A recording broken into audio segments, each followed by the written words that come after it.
The deck formerly known as Brandish Maiden, Sky Striker has the perfect opportunity to strike first on the meta and be the first deck to be completely dominant inside of this format. These spell cards are extremely powerful, the monster count extremely low, and the abilities are somewhat limited due to its, or compared to its OCG counterpart, but we'll be getting Christian, Needlefiber, and Summon Sorceress inside of the TCG and all TCG territories very soon. So you can expect this and engines alike of Sky Striker to be similar to Zodiac. I'm TheCaliEffect, and if you guys want to see more videos like this, then throw on your jetpacks and destroy that subscribe button. But more importantly, if your boosters are getting a little bit low, engage with that notification bell because, well, we just too strong. Also want to take a time out to give a shout out to all of my Patreons. You guys are awesome. And we even have a new Patreon. Thank you guys so much. I want you to welcome Jack Yuan to the group. He is amazing. Really awesome to talk to him on my Discord.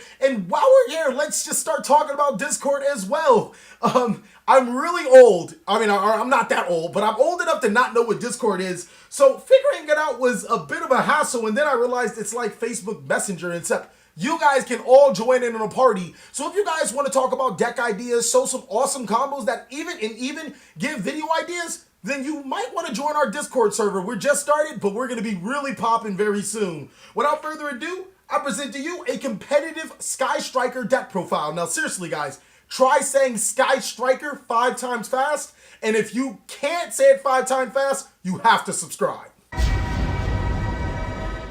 Alright, so here we go. Sky Striker, forget it. Anyways, let's get into the stats of this Sky Striker deck profile. The attack and defense of this card is pretty low, but that's not what this deck is really focused on. The consistency, the power, and recovery of this deck is amazing, and that's similar to what Zodiac had. Not so great attack and defense, but really made up for its consistency, recovery, and power, which is basically why I think that this deck is Zodiac 2.0 for the Link format, and can possibly top a YCS event even in the current condition that it's in. I'm not necessarily trying to hype the deck, but it does have lofty expectations for what it has done in the OCG and just the sheer ability that it transfers over so smoothly into the TCG. So starting off with the monsters, 3 copies of Sky Striker Ace Ray. This card is the most important Sky Striker monster in the deck, because it's the only one. But if this card, you can tribute this card to special summon one Sky Striker Ace monster from your extra deck to your extra monster zone. Also, if a face-up Link monster or Sky Striker Link monster you control is destroyed by battle or card effect, or leaves the field because of an opponent's card effect, you can special summon this card to your side of the field. So both of those effects are quick effects.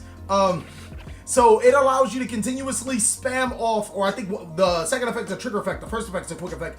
It allows you to continuously spam off Sky Striker Link monsters to your side of the field. It is really important because it allows you to just do so much with the deck. Next is 2 copies of Darkness Diablos Lord of Lair, and this card is really important, or actually I wouldn't say it's really important, but it's really awesome inside of the strategy because Sky Striker Ace Ray is your main monster, and you want to tribute it off to start popping off with your combos. Darkness Diablo actually does add quite a bit of attack to this deck, seeing that the deck does have low attack stats, but even more importantly, it also can get rid of itself from the main monster zone by tributing himself and disrupting your opponent's hand. So not only is this card a beefy monster, your Sky Striker monsters need to have no monsters in the main monster zone to activate, and he basically does everything that you need. Now another great card to pop him off is Toon Cannon Soldier, and there's a big reason why we play the main board Toon Cannon Soldier as opposed to the Toon Cyber Dragon. I'll be able to explain that to you guys right now. So not only can Toon Cannon Soldier pop off the Darkness Diablos, it can also allow you, or it's also a search target for Toon Table of Contents.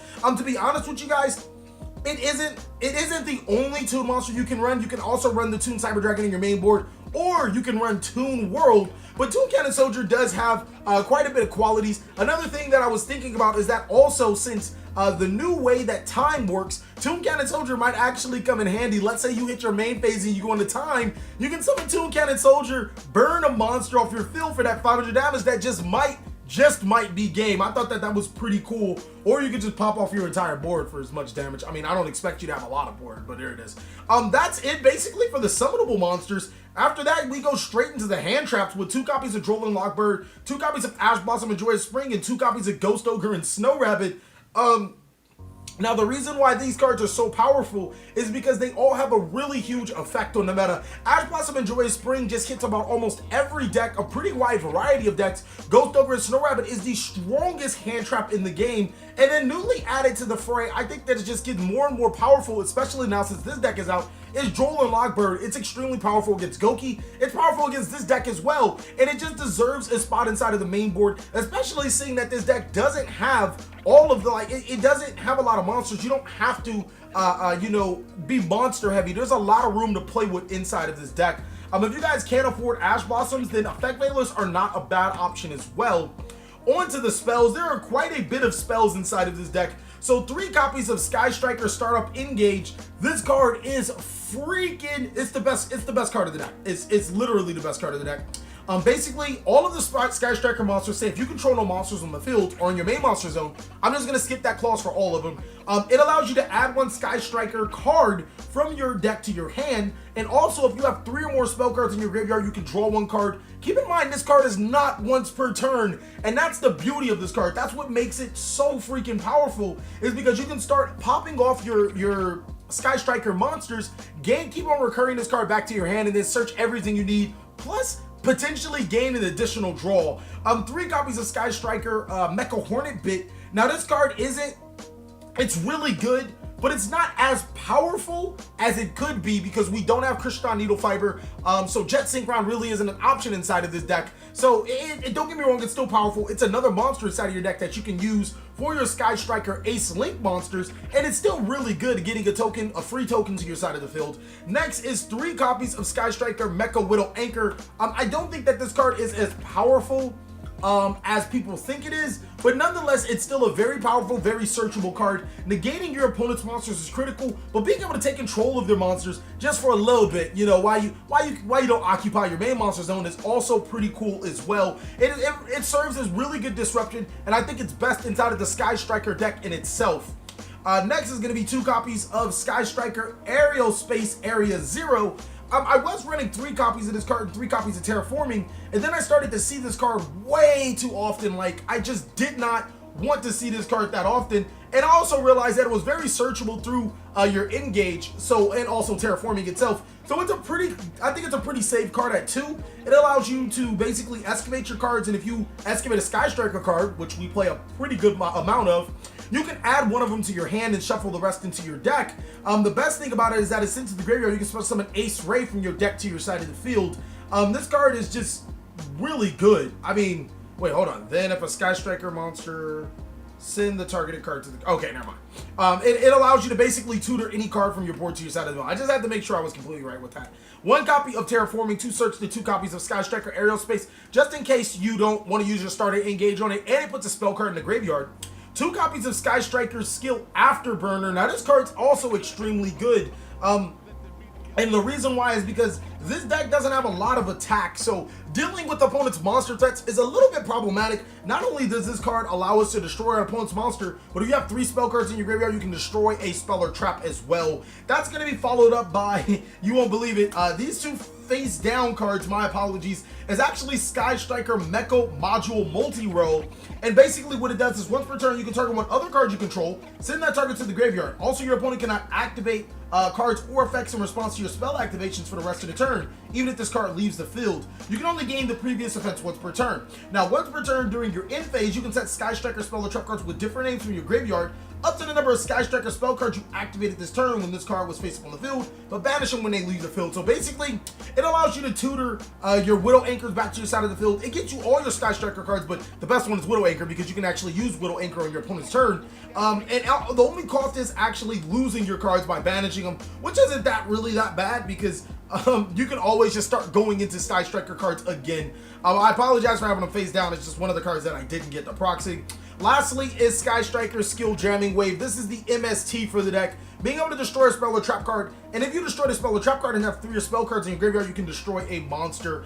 That's it for these Sky Striker cards we play in the main board.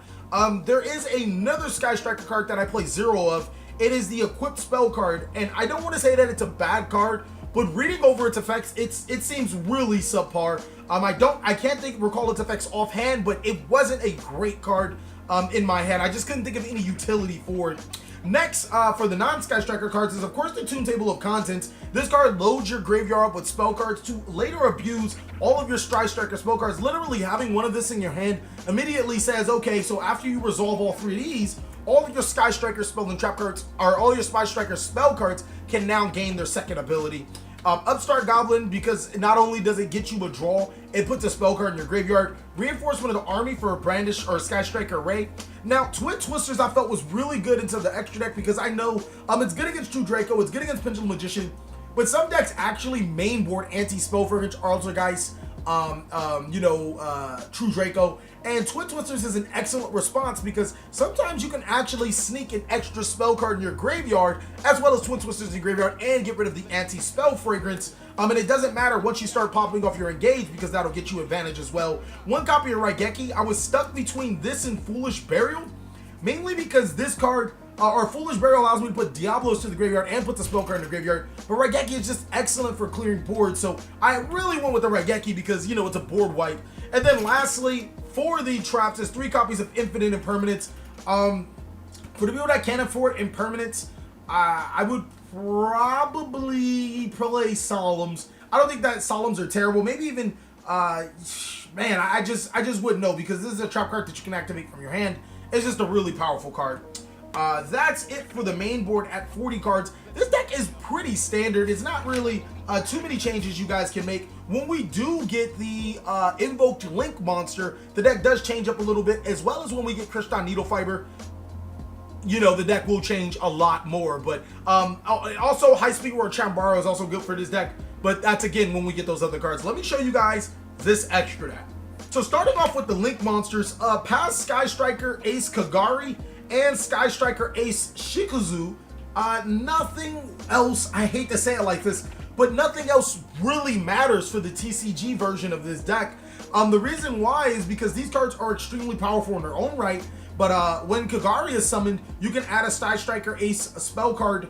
Is it a spell card? Yeah, I'm just making sure it's a spell card. Spell card and add it to your hand, and when Sky Striker Ace Shizuku is special summoned, you can add 1 Sky Striker card from your deck to your hand. That's not a Sky Striker spell card in your graveyard. So again, try saying Sky Striker 5 times fast. It's hard for me. Maybe not for you, but it's hard for me. These are the most important cards in the deck. You max them out at 3. When we do get our other Sky Striker Ace monster, Link monsters, I still think you would probably max these out at 3, and you would include the other guys as well. Really good for recursion and really good for searching during the end phase. And past those 6 monsters, nothing really matters. So I play 1 Nightmare Phoenix, 1 Nightmare Cerberus, and this is for monster destruction and spell and trap destruction. I'm also playing the Nightmare Mermaid because if my opponent Iblis me, that is a problem, but I just use the Iblis for the Nightmare Mermaid if they don't extra link me. So if you're gonna Iblis me, you're gonna need to extra link me. Cleafort Genius, this card necessarily didn't come up a lot, but hypothetically, if you have like a Sky Striker Ace Shizuku or Kagari, and you also have your Hornbit, you can summon the Hornbit, which is a machine monster, and use, oh no, it's not even a machine monster. I don't even know why this is in the deck. Just go, I thought it was a machine monster. Just take this out, that ain't nothing. Borlo Bragan, just big and back being blue. It's the best Link 4 in the game. Link Kribo, so you can, get off your token. If you do have Hornbit on the field, and some reason you can't make the other guys, just make Link Kribo.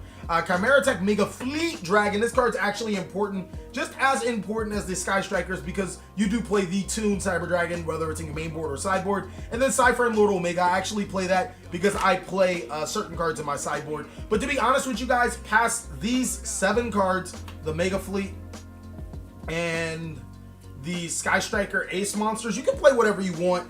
For the people that are like really budget and can't afford the Trolling Lockbirds, you can actually play Ghost Reaper and Winter Cherries inside of your main board, and then play all of the other outs inside of your sideboard. So past those 7 cards, I really don't think the rest of it matters. The Nightmare monsters are really cute too, just because they're really generic and they allow you to get over some problematic threats. So that's pretty much it for the sideboard. We run the extra copy of Ghost Ogre, the extra copy of Ash Blossom. Again, just take out the Ash Blossom and put your 3rd effect Veiler, or you can even put Winter Cherries instead of these 2.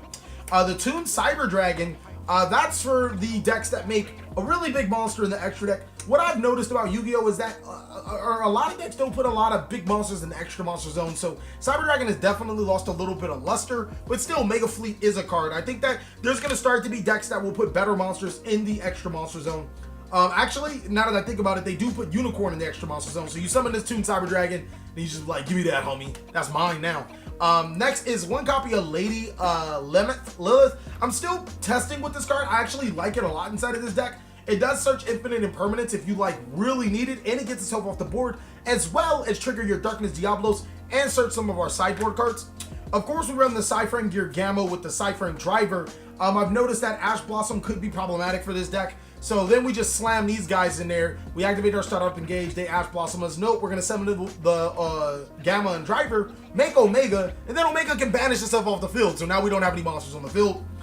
Twin Twisters, just really good for Black Row clearance. And then another card I was testing out was 3 copies of Typhoon. Now, not only is this card searchable by Lilith, because you can just summon Lilith, tribute Lilith, show 3 Typhoon, it gets rid of Anti-Spell Fragrance, and mainly because Anti-Spell Fragrance players normally have Anti-Spell Fragrance and another spell or trap card, so I just felt that it was really good just because Lilith did search it.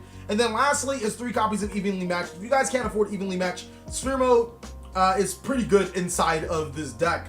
Because you can Sphere Mode and then activate your Horn Bit, get your token out, and then still go off.